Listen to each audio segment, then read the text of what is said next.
Sedangkan pasal yang ditujukan berhubungan dengan 340. Nah, berlaku nggak lex spesialis derogat lex generalis itu ahli? Baik, ahli sudah begitu, saya kira sama. Jadi itu menarik pertanyaannya karena apa? Karena prinsipnya tindak pidana dilakukan oleh anak itu tunduk pada hukum peradilan anak. Sehingga dengan demikian, kalau di dalam Undang-Undang Anak sudah diatur tadi, sudah dikutipkan tadi pasal 80 ayat 2 itu sudah dikatakan itu adalah masuk dengan kualifikasi itu, seharusnya adalah anak diproses secara anak dalam kapasitasnya sebagai anak dan melalui pasal-pasal yang mengatur tentang anak. Tidak bisa digeser menjadi pasal KUHP karena tadi sudah benar itu adalah harus diutamakan itu pelakunya anak. Ya. Jadi ada kegelapan hakim di situ. Ya. Untuk penerapan pasal dari proses ini. Baik, dari awal sesungguhnya itu sudah prosedur yang atau unprocedural, ya, tidak sesuai dengan prosedur. Kalau anak ya anak. Tapi kalau undang-undang anak diperlakukan hanya untuk anak, tidak untuk orang dewasa. Tapi sebaliknya juga sama juga kalau ada orang dewasa juga tidak bisa masuk pada peradilan anak, ya. Oleh sebab itu kalau benar itu adalah proses bahwa itu pelakunya masih anak-anak dan semua pelaku adalah anak-anak, ya, berarti anak-anak itu harus dilakukan dengan hukum anak melalui peradilan anak. Ya. Saya ingin terangkan lagi dalam konteks ini, meskipun dia prosesnya melalui peradilan anak, tetap juga hukum acaranya itu tetap menghormati. Namanya hukum acara itu sama, pembuktiannya sama dan seterusnya itu sama. Kalau tadi Ali contohkan masalah pembunuhan, pembuktiannya sama. Kalau ada kematian, membuktikannya sama. Ini pembunuhan atau bukan? Semuanya sama. Cuma dia diproses melalui proses peradilan anak. Jadi kalau di proses peradilan anak itu bukan berarti digampangkan misalnya begitu, tidak bisa, tetap harus dibuktikan standar pembuktian tentang pembuktian. Kalau itu pembunuhan ya standar pembuktian pembunuhan. Kalau tidak terbukti pembunuhan karena matinya orang bukan karena perbuatan terdakwa, ya harus dinyatakan bahwa itu terdakwa tidak bisa dibuktikan telah melakukan perbuatan pembunuhan terhadap korban dan seterusnya. Jadi prinsipnya secara hukum adalah sama.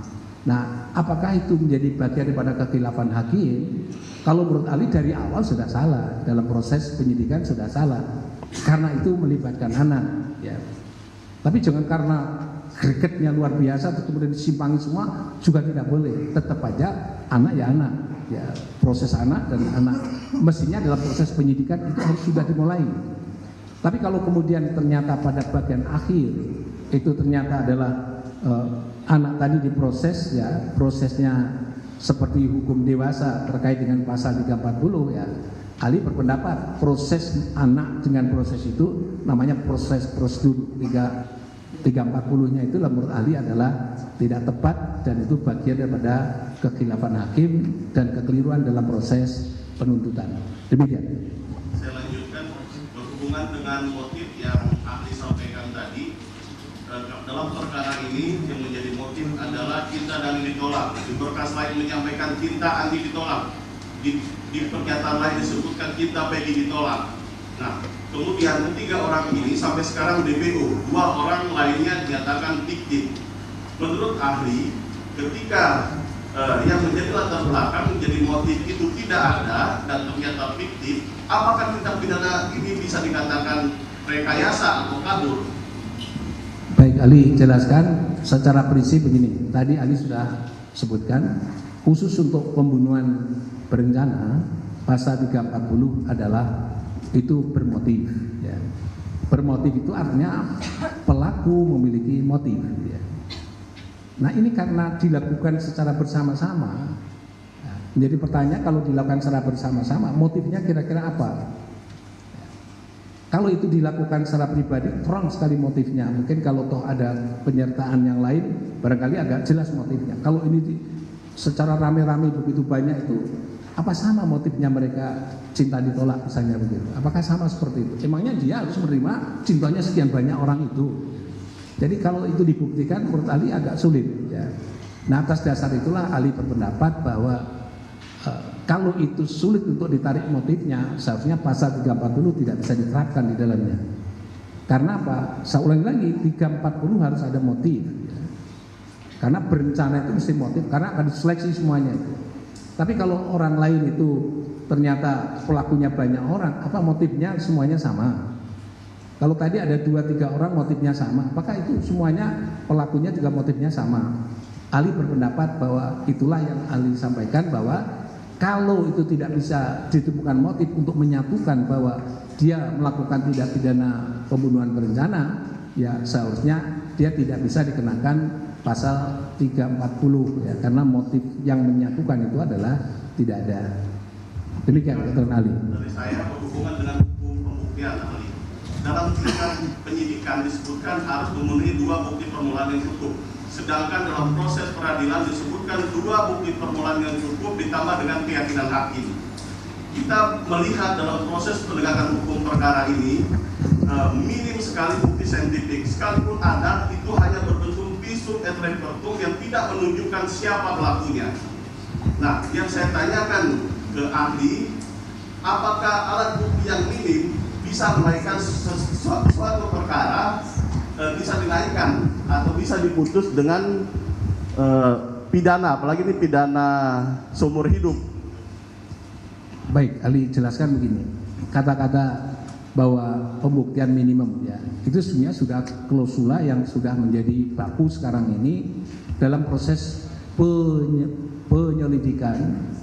Tadi sudah Ali terangkan, penyidikan juga Ali sudah terangkan, itu mendasarkan pada 2 alat bukti yang cukup. Yang menjadi pertanyaan, 2 alat bukti apa?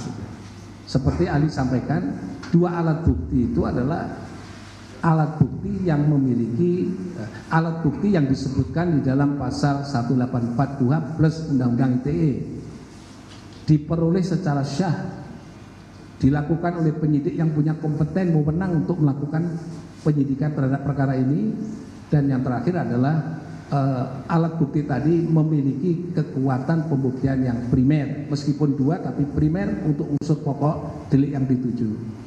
Jadi kalau unsur pokok delik yang dituju adalah 340, tadi Ali sudah sampaikan, berarti yang pertama alat bukti tadi adalah masalah kondisi korban yang meninggal dunia tadi, tentang kondisinya seperti apa, fisiknya seperti apa, semuanya diterangkan oleh kedokteran forensik ya.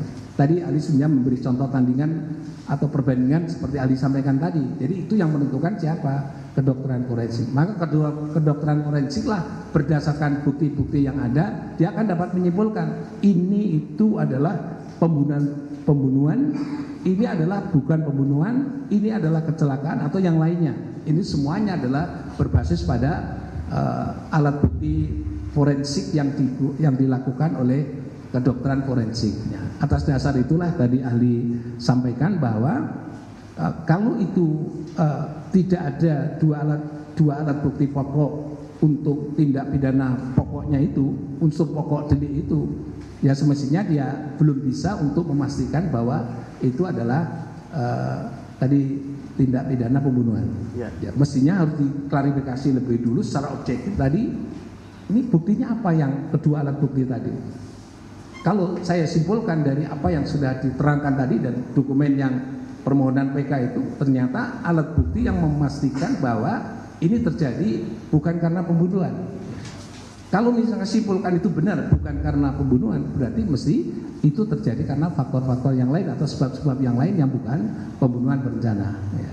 Nah, atas dasar itu Ali berpendapat bahwa ya kita balik lagi kepada pembuktian tadi, bahwa ini perkara ini apa kuncinya. Pertama adalah kondisi objektif dari korban atau orang yang meninggal. Dari itulah yang bisa disimpulkan itu sebabnya karena apa? Itu adalah hasil visum et repertum. Demikian menurut Ali. Ya, selanjutnya sebentar sedikit lagi. Nah, terus kenapa hakim kok tiba-tiba menyimpulkan bahwa itu adalah kejahatan pembunuhan berencana? Balik lagi Ali sampaikan, seharusnya hakim berbasis pada fakta hukum, bukan opini hukum dan juga bukan opini publik. Kalau fakta hukumnya mengatakan bahwa itu A, ya katakan itu adalah prosesnya A. Tapi kalau ternyata itu tidak dilakukan oleh hakim, itulah namanya bagian daripada kekhilafan hakim dalam menarik proses alat bukti dalam pembuktian dalam perkara tindak pidana ini. Demikian. Ya, saudara ahli, kita mengenal pasal 184 KUHP. Di situ ada dijelaskan, disebutkan 5 alat bukti. Kami sangat miris melihat fakta yang ada.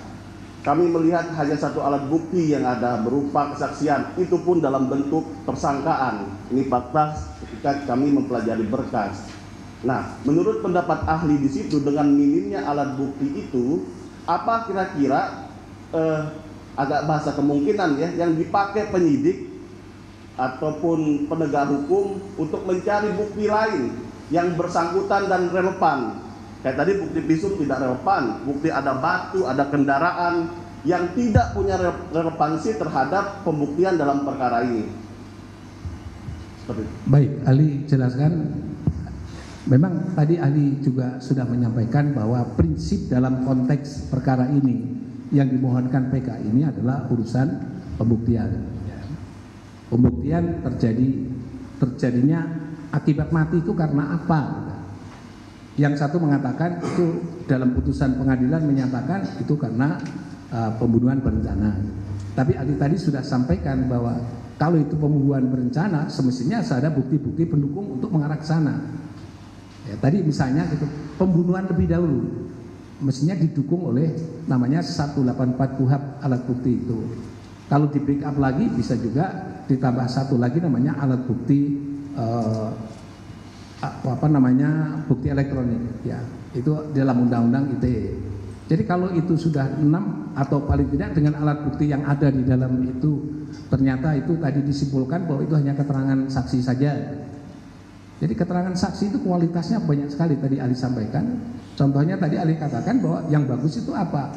Dia yang mengalami, dia yang melihat, dia yang mendengar. Tapi kalau saksi itu hanya mendengar saja, itu bias, apalagi dia mengatakan mendengar dari omongan orang lain bahwa orang lain ngomong begini, itu level 3, itu nggak ada kekuatan pembuktian sama sekali.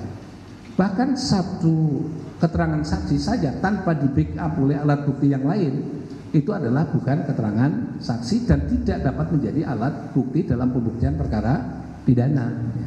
Sehingga dengan demikian ahli sampaikan bahwa kalau misalnya putusan mahkamah agung, putusan pengadilan itu membuktikan bahwa belum ada kecukupan bukti bahwa itu untuk menetapkan unsur-unsur tidak pidana tadi itu tidak ada kecukupan bukti, maka di dalam proses PK inilah yang harus bisa menunjukkan bahwa itu belum ada bukti, karena itu simpulan yang dilakukan oleh hakim adalah dalam putusan itu adalah namanya bagian daripada kekhilafan hakim.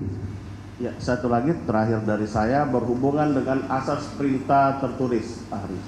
Kita tahu dalam perkara ini terjadi proses penangkapan tanpa ada perintah tertulis dan dalam hal bukan tertangkap tangan. Ya, sekian terakhir dari saya. Terima kasih. Jadi istilah bahasanya sesungguhnya kata perintah itu mesti dihindari ya. Karena sekarang adalah proses pembuktian. Kalau proses ada suatu laporan, ada kasus kan nanti akan ditunjuk dalam manajemen penyidikan kan siapa yang ditujukan penyidik untuk bisa memproses laporan itu gitu ya. Jadi kalau sudah proses laporan itu kan nggak boleh ada perintah-perintah dari yang lain. Kalau bahasa ahli sering ahli katakan bahwa penyidik yang ditunjuk untuk melakukan penyidikan terhadap perkara sebut saja misalnya pembunuhan ini misalnya begitu, atau kematian 2 orang ini misalnya begitu, dia kan harus kalau sudah ditunjuk dia clear bahwa dia hanya demi keadilan berdasarkan Tuhan Yang Maha Esa, dia akan melakukan tindakan proses hukum. Jadi kalau dia melakukan tindakan proses hukum itu sama artinya penyidik yang ditunjuk tadi yang ditugasi untuk memproses ini itu dia adalah menjalankan namanya kekuasaan kehakiman pada level eksekutif. Saya ulangi lagi, penyidik tadi adalah menjalani kekuasaan pada level eksekutif untuk melakukan proses penyidikan terhadap dugaan kematian 2 orang tadi. Nah, atas dasar itu, maka ketika dia menjalani kekuasaan eksekutif, kekuasaan kehakiman dalam wilayah eksekutif, maka penyidik tadi harus tunduk kepada pasal 24 Undang-Undang Dasar 45. Artinya apa? Itu seperti hanya kekuasaan kehakiman yang dipegang oleh yudikatif oleh hakim. Kalau itu kekuasaan kehakiman dipegang oleh eksekutif, dibebankan kepada penyidik, maka penyidik harus hanya tunduk kepada sumpahnya dan dia tidak boleh ada perintah-perintah. Karena apa? Pemegang kekuasaan kehakiman itu bebas dari kekuasaan manapun, termasuk diantaranya bebas dari kekuasaan atasnya, sehingga dia hanya mengabdi kepada demi keadilan berdasarkan ketuhanan yang maha esa.